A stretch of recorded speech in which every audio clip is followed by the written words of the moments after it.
नमस्कार, प्रदेश की चुनावी विशेष खबरों के साथ हाजिर है सुजस आवाज राजस्थान। विश्व के सबसे बड़े लोकतंत्र भारत के सबसे बड़े राज्य राजस्थान सहित 5 प्रदेशों में तारीखों के ऐलान के बाद विधानसभा चुनाव की तैयारियां तेज हो गई हैं। आदर्श आचार संहिता लागू हो चुकी है। राज्य के मुख्य निर्वाचन अधिकारी प्रवीण गुप्ता ने जयपुर में बताया कि मतदाताओं की राहत के लिए 1500 से ज्यादा वोट होने पर ऑक्सिलरी पोलिंग बूथ बनाना जरूरी कर दिया गया है। प्रदेश भर में अब तक ऐसे 90 बूथ तय किए जा चुके हैं। मतदाता सूची के अपडेशन का काम तो लगातार जारी है ही। 51,756 बूथ है। बूथ के बारे में मैं एक चीज और बताना चाहूंगा। ऑक्सिलरी पोलिंग स्टेशन बनेंगे। 1500 से अगर अधिक वोट हो जाते हैं तो हमें ऑक्सिलरी पोलिंग स्टेशन बनाना आवश्यक है। कोशिश ये करते हैं कि बगल में ही वो कमरा लेकर उसी बूथ में आधा वोटर लिस्ट को तोड़ देते हैं। परिवार ना टूटे, ये इसका ध्यान रखते हैं। उसको हम लोग कहते हैं ऑक्सिलरी पोलिंग स्टेशन।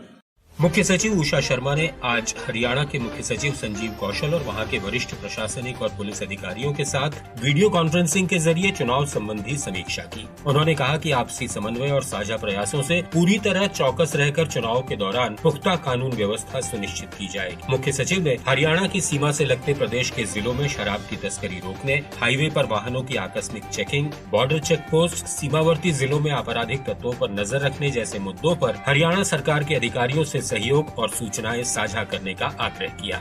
हरियाणा के मुख्य सचिव ने चुनाव के दौरान कानून और व्यवस्था बनाए रखने में पूरा सहयोग देने का भरोसा दिलाया। विधानसभा चुनाव के मद्देनजर प्रदेश के हर जिले में धारा 144 लागू कर दी गई है। जयपुर में एसीपी कुंवर राष्ट्रदीप ने बताया कि रैली और सभाओं पर रोक लगा दी गई है। चुनावी सभाओं के लिए भी प्रशासन से इजाजत लेनी आवश्यक है। लाइसेंस शुदा हथियार लेकर सार्वजनिक स्थलों पर आने पर भी बैन लगा दिया गया है।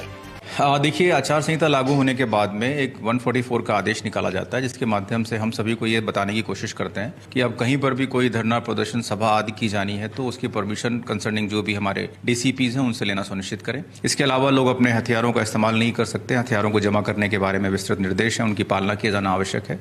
अजमेर जिला मजिस्ट्रेट डॉक्टर भारती दीक्षित ने बताया कि इन सब का मकसद है कि चुनाव शांति और व्यवस्थित तरीके से संपन्न हो और लोग भयमुक्त होकर मतदान कर सकें। एसपी चुनाराम जाट ने कहा कि एसएमएस और सोशल मीडिया के दुरुपयोग पर कड़ी कार्रवाई की जाएगी।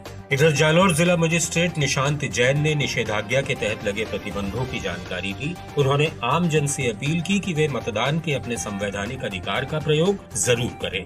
डूंगरपुर जिला निर्वाचन अधिकारी लक्ष्मी नारायण मंत्री ने कहा कि चुनाव शांति पूर्वक, स्वतंत्र और निष्पक्ष कराया जाना आवश्यक है। इसके तहत कानून और शांति व्यवस्था बनाए रखनी जरूरी है। निषेधाज्ञा के दौरान सभी नियमों का कड़ाई से पालन कराया जाएगा। डूंगरपुर जिले की गुजरात से लगी सीमा के सरथुना, मांडली, मेवाड़ा, रतनपुर और गेड़ पालीसोड़ा जैसे स्थानों पर अवांछनीय और असामाजिक तत्वों के प्रवेश पर खास निगाह रखी जाएगी। इसके लिए संबंधित थाना अधिकारियों को निर्देश दे दिए गए हैं। झुंझुनू जिला निर्वाचन अधिकारी ने सभी जिलों की तरह यहाँ भी कोलाहल नियंत्रण संबंधी दिशा निर्देश जारी किए। लाउड स्पीकर के इस्तेमाल की अनुमति सुबह 6 बजे से पहले और रात 10 बजे के बाद नहीं होगी।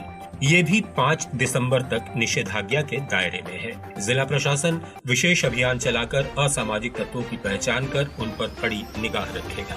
आचार संहिता लागू होते ही डीडवाना प्रशासन भी अलर्ट हो गया है। निर्वाचन अधिकारी जीतू कुलहरी ने राजनीतिक दलों के प्रतिनिधियों की बैठक लेकर आचार संहिता के बारे में जानकारी दी और इसके उल्लंघन पर कानूनी कार्रवाई के बारे में बताया। जन जन को है अधिकार, चुने अपने मन की सरकार।